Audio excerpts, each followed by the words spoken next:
Brother Tim, thank you for that good prayer. Thank you for the good songs. And, well, what a great fellowship we enjoy.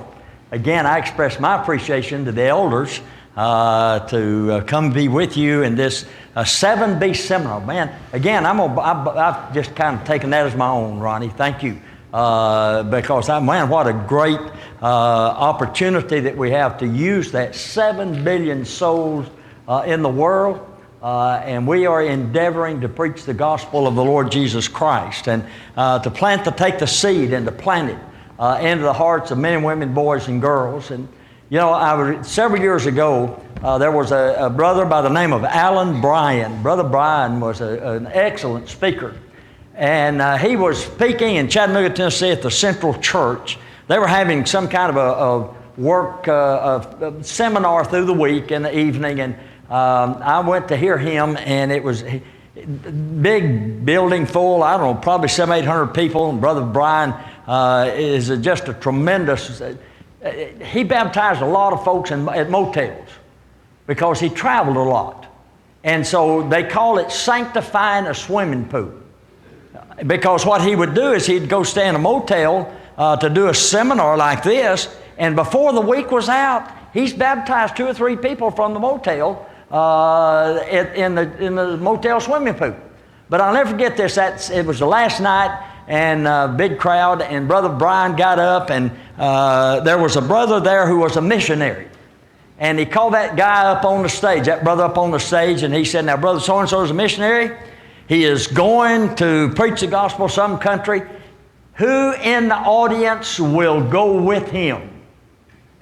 And he waited a minute, you know, and nobody come up to go with him. He said, all right then, either go across in person or come across in purse. And so, you know, I think what a tremendous message that is. Either go across in person or come across in purse. You and I are going to be looking at success in the book of Philippians chapter number 3. And we're going to be looking at 3 keys to success. I'm going to shorten this in order that we can have some time for question and answer. But in the book of Philippians chapter number 3, Paul said, I do not count myself to have apprehended. But this one thing I do, forgetting those things that are behind and looking forth unto those things that are before, I press toward the mark for the prize of the high calling of God in Christ Jesus. That you and I, when we look at accomplishing something for God, that you and I must recognize that whatever we accomplish, it is God's doing that helps us to accomplish that. I love Moses. I love the thrill of seeing Moses as he goes down to the land of Egypt. And you'll remember God appeared to him, the burning bush. Moses, take off thy shoes from off thy feet. The ground whereon thou standest is holy ground. Come now therefore, and I will send thee unto Pharaoh. Moses goes down, he says to Pharaoh, God said, let my people go. Pharaoh said, who is the Lord that I should obey him? Well, God sent him a free Bible correspondence course that had 10 lessons. And after the 10th lesson, he knew who God was. And he said, I'll let the people go. So they leave Egypt and they go to the edge of the Red Sea. Now you think about this, because sometimes I'm sure that those of us who are preachers and elders, that we find ourselves sometime in this kind of a situation when it comes to the church, the growth of the church, the Bible school, and what we're trying to do. Here Moses is standing at the edge of the Red Sea. There's about 1.2 or 3 million people behind him, and they are complaining and griping. You brought us out? Brought us out here to die? Not enough graves in Egypt that you brought us out here to die? They had the Red Sea in front of them, mountains on either side, and the Egyptian army pursuing after them.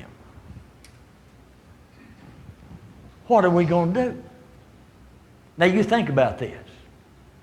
When you and I look at the work of the church, you know, sometimes we look at it and we say, man, here is the Red Sea in front of me. I've got the mountains on each side, and the Egyptian army is pursuing after me. What are we going to do? I love what Moses did. He took that rod and he stretched it out over the Red Sea. And he said, stand still and see the salvation of the Lord. You and I need to, I didn't plan to talk on prayer, and I won't. I'd like to. The Bible says the effectual fervent prayer of a righteous man. Let me say this to us. God can do tremendous things with us when we will launch out into the deep. Amen. As long as we sit back with a negative spirit, we're not going to accomplish anything. I love the story. I'm sure you've heard it about the mother had two boys. One of them was an extreme optimist, and the other was an extreme pessimist. And she took them to the doctor. And she said to the doctor, she said, "You've got to help me out." She said, I kind of mix it up a little bit. One's an extreme optimist. The other is an extreme pessimist. You've got to help me out. Doctor said, "Well, here's what we're going to do." He said, "Christmas is coming up, and here's what I want you to do." He said, for the extreme pessimist, he said, "You fill his room full of toys. As many toys as you can find and buy, you fill his room full of toys. For the extreme optimist, you just put in his room a box of manure. That's all you put in his room." So Christmas morning came, and she told them they would get at the Christmas tree, and she said, "Now look, your gifts are in your room." So she sent the little pessimist to his room, the little optimist to his room. And she waited a little bit, and she thought, "Now I'm going to go check on these boys." So she goes down to the room where the little pessimist is, and he's in his room. Junk. All this stuff is junk. It won't last long. It's no good. Just a bunch of junk. Well, she closed the door, and she goes down to the optimist room. She opens his door, and that box of manure, and he's digging in there. He said, "With all this manure, there's got to be a pony around here somewhere."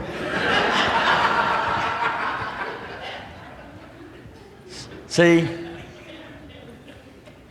Somebody, I don't know if there's anybody here wearing this, but I'm not trying to refer to you, but I heard somebody say a pessimist is a man who wears a belt and suspenders too. But at any rate,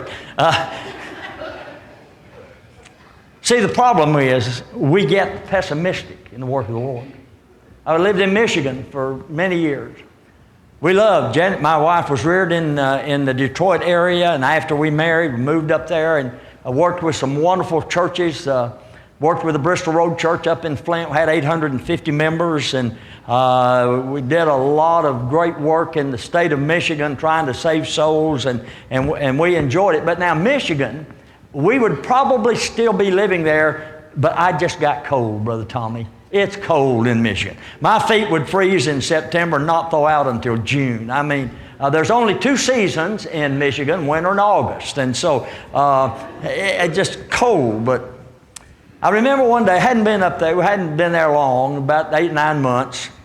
The day we moved to Detroit area, it was January the 2nd, 1968, and man, it was snowing. I loved it. The snow, it just snowed. We lived up there. There was only 2 years it didn't snow at Christmas. Just beautiful. So anyway, this is the fall, beautiful crisp day.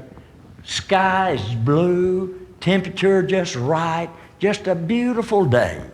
I was in the foyer. A brother comes in, I shake him, I said, "Man, isn't it a beautiful day?" He said, "Yeah, but wait till February, you know." Well, you got the pessimist. When you and I, Paul said, "This one thing I do, forgetting those things that are behind and looking forth unto those things that are before, I press toward the mark for the prize of the high calling of God in Christ Jesus." When you and I look at this, 3 steps to success. Now, you and I mean, somebody can give you, if you Google something like this, you're going to get 10 steps here, 5 steps there, 15 steps here, 3 steps there, 4 steps, so and so. So I put my own together, all right? 3 steps. I started to change it to 10 because on my 3rd point, I've got 7 points, all right? All right? Now, so when you look at this, 3 steps to success, number 1, and that is, you've got to educate. If your congregation in your Bible school, personal evangelism, you know, there are so many great ways to teach personal evangelism. Again, as I had mentioned, we use the Joel Miller videos. But now, open Bible study, a lot of congregations like and have used very successfully. I wish I could stand here, Brother Tommy. I know he does a great job, and I am going to listen to one of them this afternoon. But different people. Now, Brother Carl Sims, who is in Clarksville, Tennessee, Brother Carl Sims. They baptize 75 folks a year up in that area. And I've known Brother Carl for many years. He had one of the top pharmacies in the state of Tennessee. He and his wife both were pharmacists. They fill more scripts than any other pharmacy in the state of Tennessee. He sold that and became a gospel preacher. And so he is a tremendous personal evangelist. And so we may be educating on personal evangelism, on Bible school, but education is important. Now, again, the things that thou hast learned of me among many witnesses, the same commit thou unto faithful brethren. Let me tell you what I believe we can do in our congregation at Lithia Spring. Here's what we try to do. Try to educate our people to the opportunity to save souls through our Bible school and personal evangelism and whatever we're trying to do. Let me give you an illustration. Several years ago, I was preaching in Sparta, Tennessee for the Finley congregation. And man, we took that congregation and a lot of folks who went to work. We started, about 100. I don't know, we had about 100, 110. I don't remember. But when I left, we had about 230, 250. We had tremendous vacation Bible schools. What we did is we taught our people, we wrote our own material. What we would do, we wrote the material. We educated our people, and so we wrote our own Bible school material for Sunday and Wednesday. But we tried to help them to learn. So here's what I had read about the Centerville, Tennessee Church of Christ. One year having a vacation Bible school called Bible Times Marketplace. Now, Centerville at that time, I think, had 600-700 members. I don't remember. So I went over there. I got up early one morning, drove to Centerville, Tennessee. Man, it was tremendous. What they had done is they had divided all of the children up into tribes. You had the 12 tribes of Israel. And so on Monday, for an example, they might go to the scribe room. One day they had bread. They went to the bread making room. They sheared sheep. The refreshments was not Kool-Aid and cookies. They had grapes and melons that would have been eaten at that time. And they had their whole campus decorated just as if it were a Jerusalem. The next year, they did Noah's Ark. I loaded up our church van, got all of our teachers, and we headed out over to Centerville. And what they did is they had out in their parking lot, they had built this huge boat, and they got the fire department to come and bring hoses to put around it. And Noah would stood up there, and then it'd start raining. And I'm telling you, they had every kind of animal. I could have donated one to them last week, this week. They had every kind of animal in the world. But you see, here's the thing. Once we educated our people, once our teachers they said, wow, we never knew anything like this could go on. So once we educated our teachers, so it is essential that we educate. Brother Ira North, and again, I'm telling you, Brother North was one of my mentors. I loved his enthusiasm. I loved his zeal. He asked me, and this was such a great opportunity. He asked me to do introductions for his television program, the Amazing Grace Bible class, for other areas that were played outside of the Nashville area. So I'd fly to Nashville. I would go to the Madison Church building, and I would, he was just such a gracious brother. Very humble and yet very exciting. But you don't want to tell you what they did at the Madison Church for years. During the 50s and 60s, the Church of Christ was growing. We were growing. We were outpacing everybody. At the Madison Church,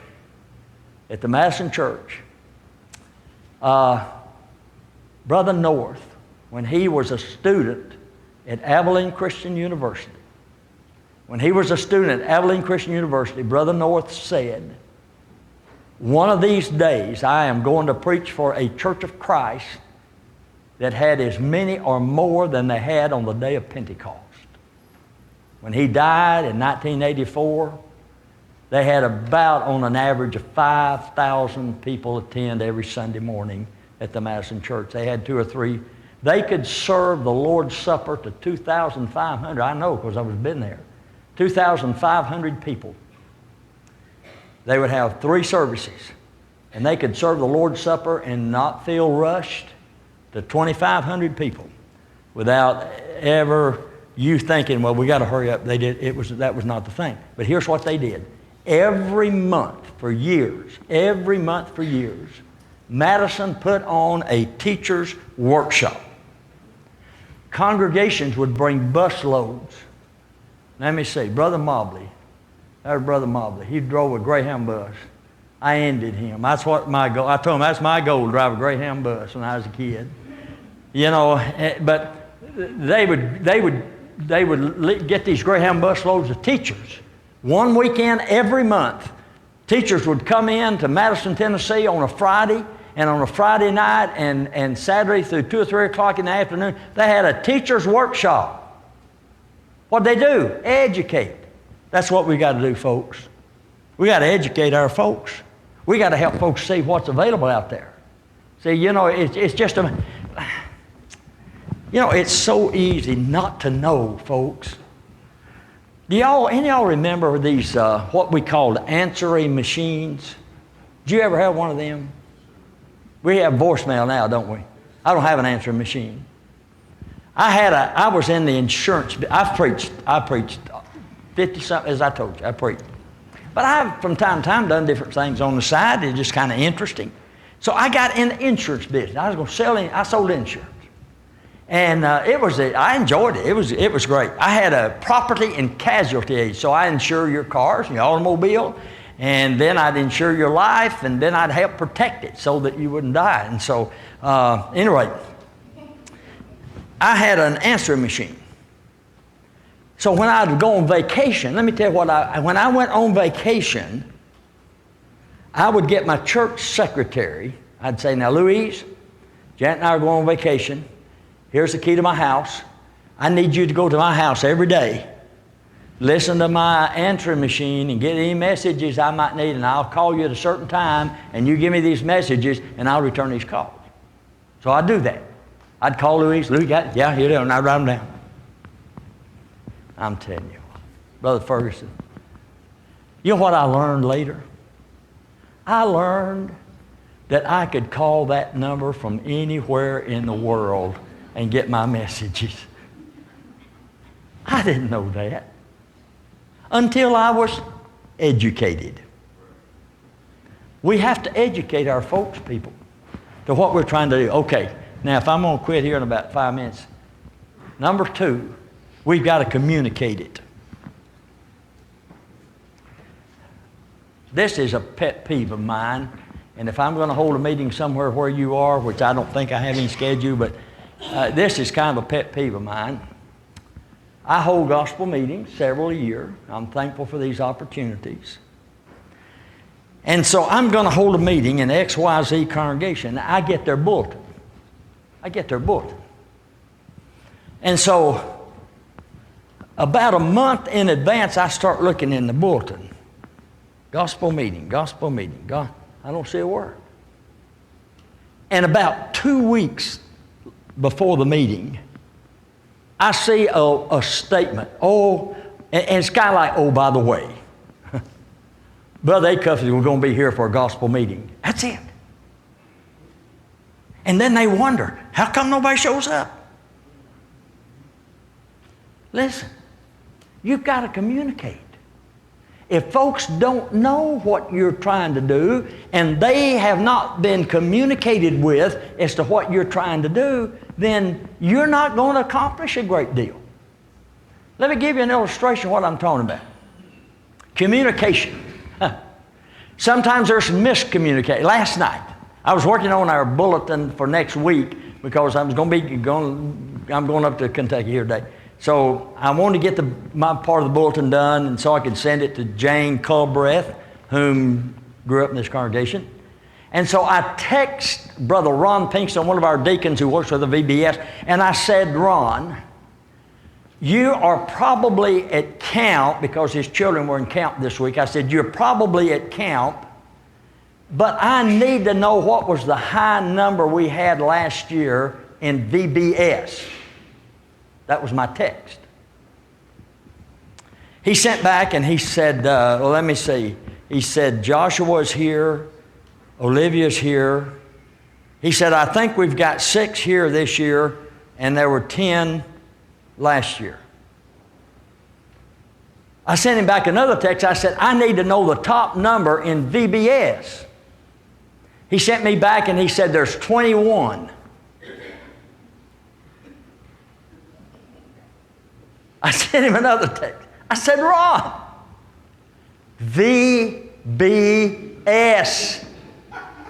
He sent back LOLs, you know. Communication. See, that concept of communication. Let me give you another story about communication. Several years ago at the Lithia Springs congregation, we wanted to purchase a new van. This was in 2007. We wanted to purchase a new van. So the elders said to the congregation, as soon as we accumulate $10,000, then once we get the $10,000, we will buy a van. We needed a van for various activities. I said, as soon as we get $10,000, we'll buy us a van. The elders did. So we were trying to raise the money. Well, we had gotten about $2,500. It's in February of 2007. And so we had gotten about $2,500. Well, one Sunday, a friend of mine and Janet, she babysat for our children up in Michigan when they were small. She was visiting with us that day. She's a great sports fan. If there was some big sports activity, she would be there. So anyhow, Susan was in the audience. And so I told this illustration. I said, I knew a congregation one time where a lady in the church said, if the church will buy a van, I'll write a check for $5,000 on it. I just told that. Well, we went out to lunch that day. Janet had to go take some folks somewhere, and Sue and I got in my car, and we went to the restaurant, and we were sitting there waiting. And she said to me, what would you say if I said I'd give you $5,000 on your van? I said, are you kidding? She said, you got a pen? I handed her a pen. She wrote the church a check for $5,000. A few months later, she called me. She said, Larry, how much you own your van? I said, Susan, I do not know. She said, well, let me tell you this. She said, in February, we'll find out, and then in February, give me a call and let me know how much you owe. I forgot about it, be honest. February 28th, I thought, I got to call Susan. I called her. I said, Sue, I found out we owe $16,500 on that van. She said, Larry, I put a check in the mail yesterday to you for $15,000. She said, if you don't get the other $1,600, you let me know. I said, let me tell you, we'll get it. Don't you worry.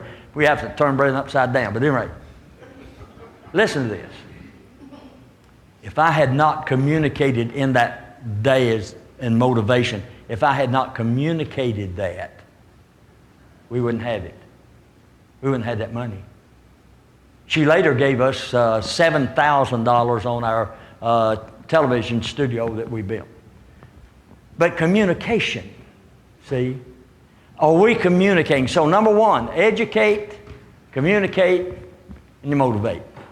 All right, then I'm going to stop. Here's the 7 things I put under motivate. Number one, you got to have a dream. You got to have a dream. Remember what I said about Brother North? One of these days. See, don't be ashamed to say, look, brethren, we want to save souls in Lithia Springs. Let's not be ashamed to say, let's fill our building up. Let's bring people in. Got to have a dream. Secondly, that dream's got to turn into a desire. I mean, you eat it and you sleep it, and you eat it and you sleep it. You tell your wife you're having 200 in Bible school. I want 200 pieces of cereal in my bowl. You got to have a desire. Then thirdly, you got to make a decision. We're going to do it. Number 4, take a dare.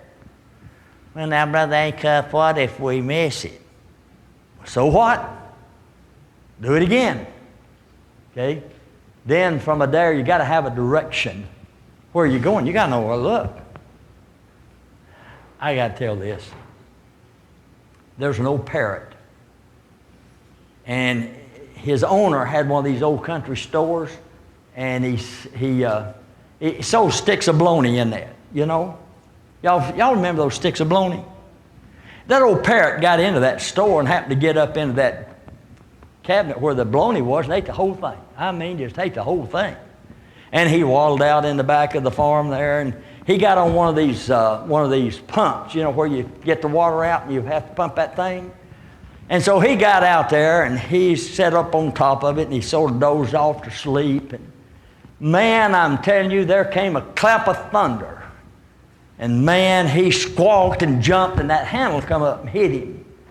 Knocked him off of it. He got down, he waddled around, he said, that'll just go to show you don't want to fly off the handle when you're full of bologna. Now look.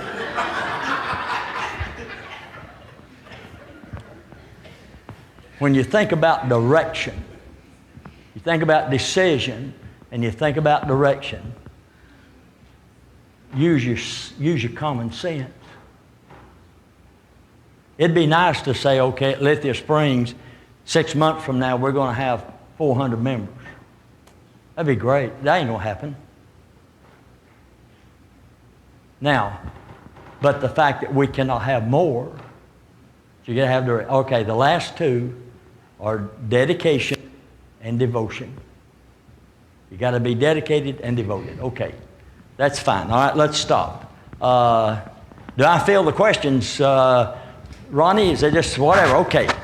Somebody have a question. Anybody got a question? Anybody got a question? Like he said, if you don't, I do. You got a question, Ronnie? I've got a question. All right. Back in lesson 1, after the mission statement, you were talking about here's some things that we've done in 2004, fill out the form, set goals, theme, special days, special meeting. Do you think those days are successful because it gives the congregation ownership? Speak to that. Yes, yes. See, here's the thing. A goal cannot be Larry Acuff's goal. Okay? If it's Larry Acuff, then folks don't care about my goals. They don't care about my goals. Not that they don't care about, I don't mean that they're not concerned. But see, this is what is important. Number one, when they fill out that form, they're already thinking about what we want the congregation to do. And this is why I said the goal has got to be big enough to involve all, because they have got to incorporate that themselves. It's got to be my goal. I'll tell you what we did one Sunday. We had a goal day, and I don't remember what the goal was, but here was what was so interesting to me. We had over 300 in attendance that day. But here was what was so interesting to me. I figured this out. I think out of all of our families, at that time we probably had maybe 50, 65, I don't remember. Right now we've got 75 to 80 families. At that time maybe about 60. Here's what I found out. There were only 2 families in that congregation that I know of that did not have someone there that day. You incorporate them, it becomes their goal. And so does that kind of help answer that question? So you set that goal and you make it to where that it is not, it's not the elder's goal, it's not Larry Acuff's goal, it's the congregation's goal. Now, let me tell you, here's one of the things to help them do things like this. Oh, let me see, we had, was this 2015? Okay, I'm trying to remember because we've done so many things. I think 2015, we did, it's called the 2015 goal. Okay, here's what we did. We are going to invite 1,000 people. We put a bucket out in the foyer. Okay, every time you invite someone, we give you several, you invite. We're going to invite 1,000 people. You write their name down and you drop it in that bucket. Our goal is to reach 1,000 that our members have invited. Now, that doesn't mean they come. That wasn't a matter of saying, okay, on a certain Sunday. It was just you invited someone to attend the services of the Lithia Springs Church of Christ.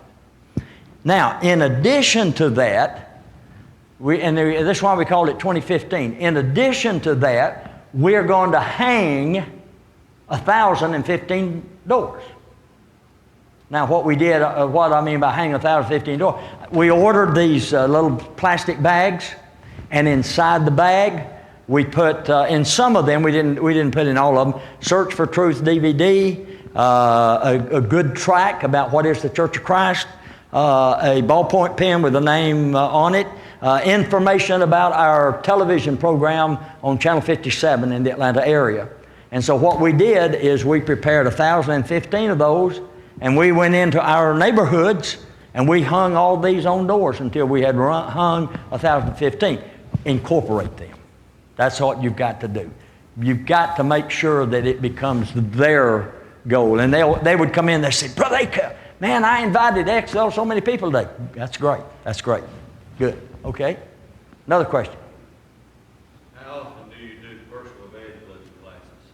You know what? This, I hate to tell you this, but we don't do personal evangelism. In other words, teaching them. Yes. Okay, we don't do any. Now, I'm not saying we shouldn't. We take them one by one. Okay, what we'll do if I'm teaching, I'll get somebody to go with me, and then I'll encourage, okay, you have a Bible study at your house, and I'll come and we'll do this. Now you're able to go somewhere else. And I think they're good. I think personal evangelism classes are good. Don't misunderstand me. But basically what we have done with those, and now what's interesting, we've got folks in there who will come and say, look, I may need some help with this class. I'm teaching so-and-so, I may need you to come and help me. Or they'll say, look, I'm not confident yet, so I'll go with them. So that's how we do that. Yes, sir.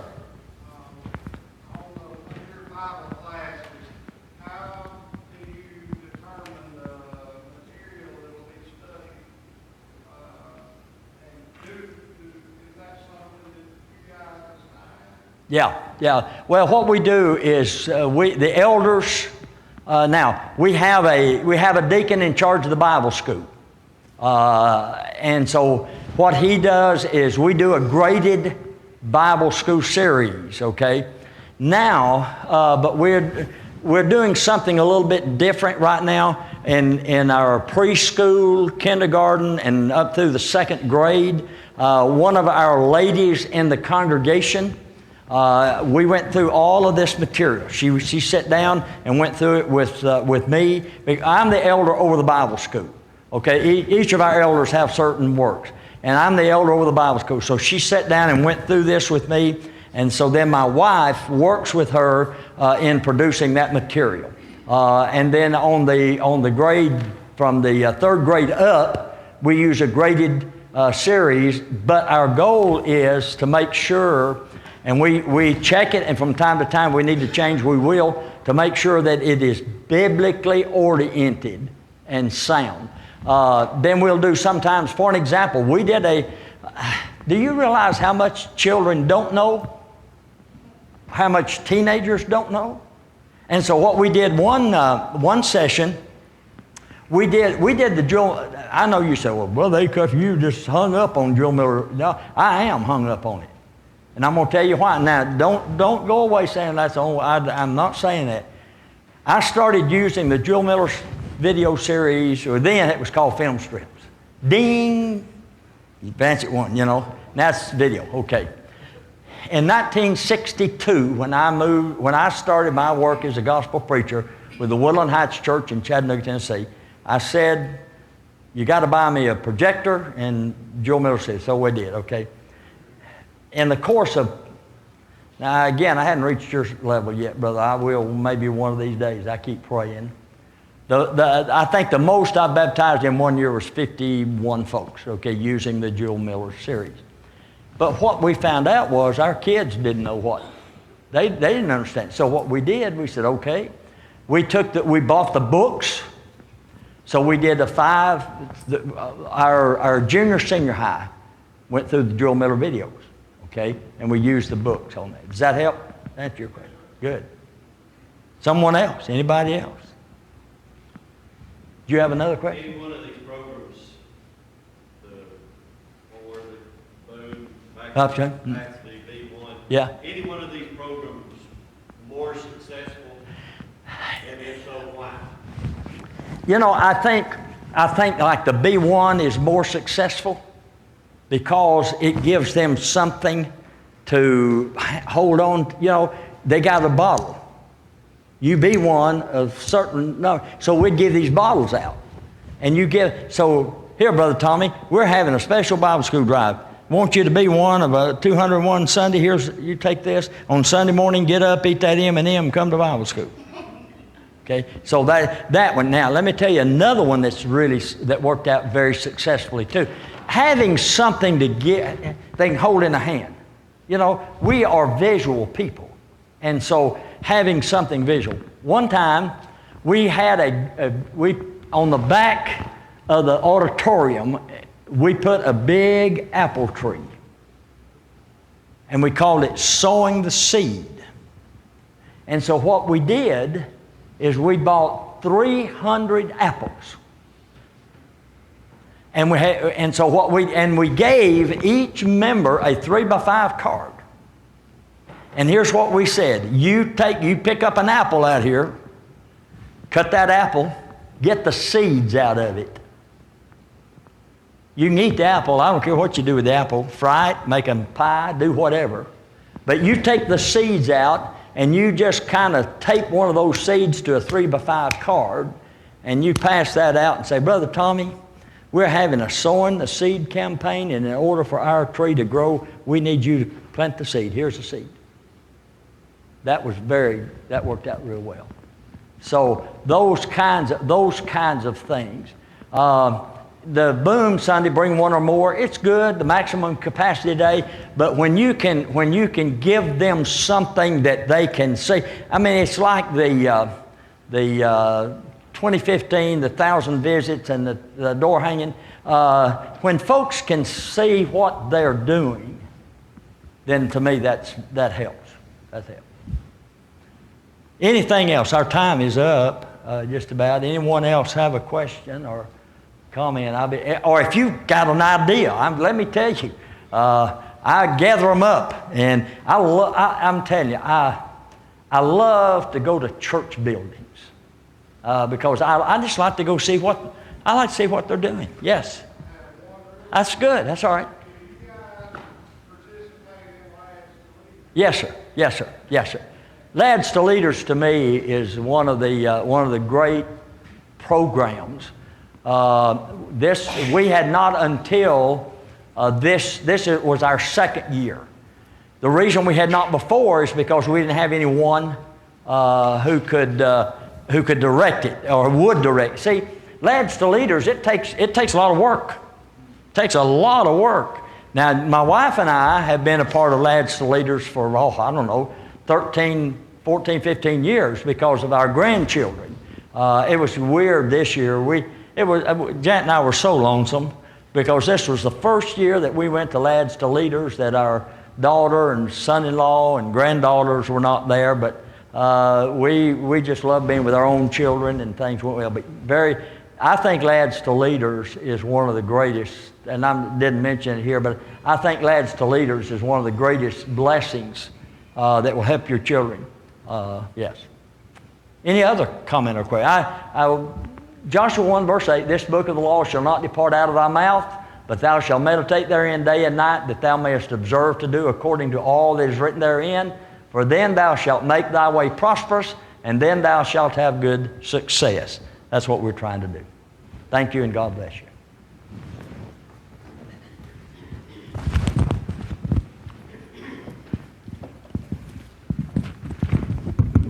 My last question is, now where did you get the book? Already gone? I downloaded it on my Kindle, but you can get it at any bookstore.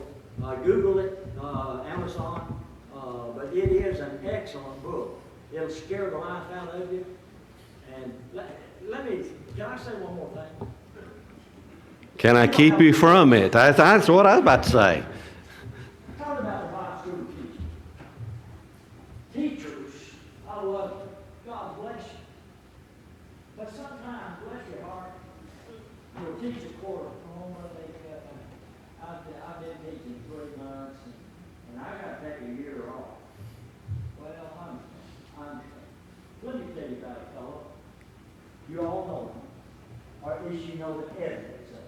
Is there a Chick-fil-A around here somewhere? Y'all know Chick-fil-A, don't you? Say what? Oh, Truett Cathy, who was the founder of Chick-fil-A. For 30 years, taught a boys' Bible class every week. I want to ask you a question. Do you think he was a busy man? Yeah. You said, well, he had everybody else. It doesn't matter. For 30 years, if Truett Cathy can start Chick-fil-A and make it successful, and still teach a Bible class, so can I.